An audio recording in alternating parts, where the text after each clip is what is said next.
berganti bulan bila siang dan apabila tahun oleh tahun tidak terasa.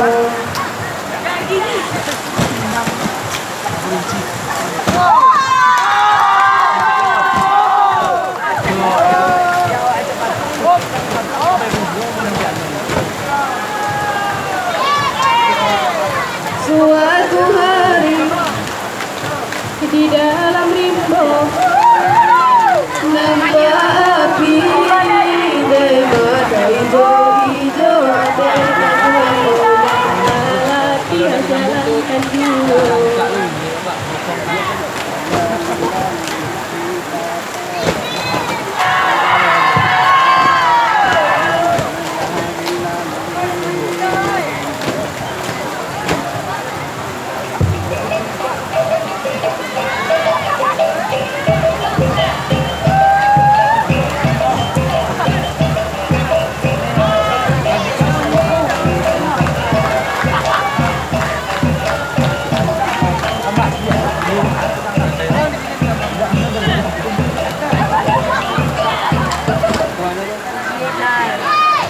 Dinil urang paladang bola tumbang dagangan sansai abu nangko dagang mularai disusun jo nagari tidak tahu padanlah gadang dalam riko.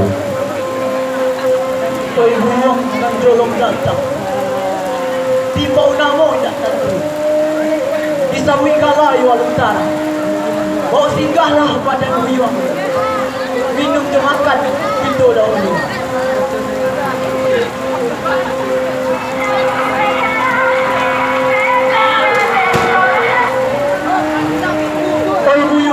Paripo di panang rupo yo elok pari lurui lah hamo katanya lamano nakan ini kurang paladang dan akan malah ini aku uraikan kasih aku menamo rantang paminan anak gadot kesenangan dalam nagari kampung kalah. Sejak bapak kan buang makan mandi di Cilui Rajo angin gerang Rajo kuasa di negara Camit Taru.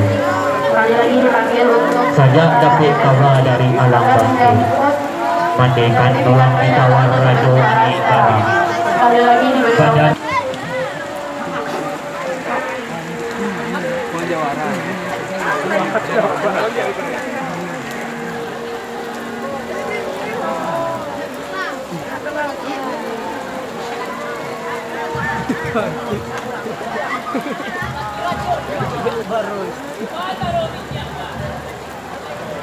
jangan yang belajar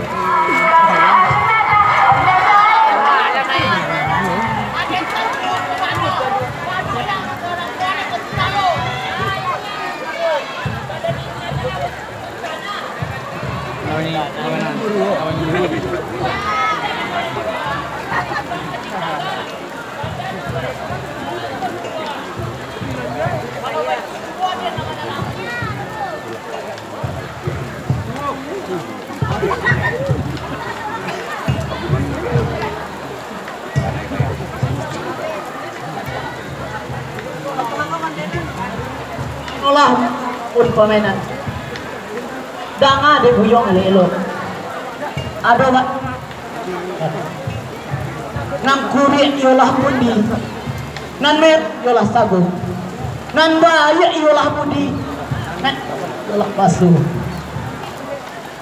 kok kadang pantang malendo kok panjang pantang malindi kapuk indak membuang lama tukang indak membuang kayu kue rumah karena sandi rusak rumah dinaso tinggi ilmu karena budi cilak kau diri karena lumpur kanan kuasu cawe nandari mandangin dua orang kasaruasu tak kilek rupa di balik camin. Awak di balik itu belum. Faham di mana ni pusing elok-elok. Mana berjalan sendiri. Manalah ini orang Paladang. Pituah niat tunai kacang are-are.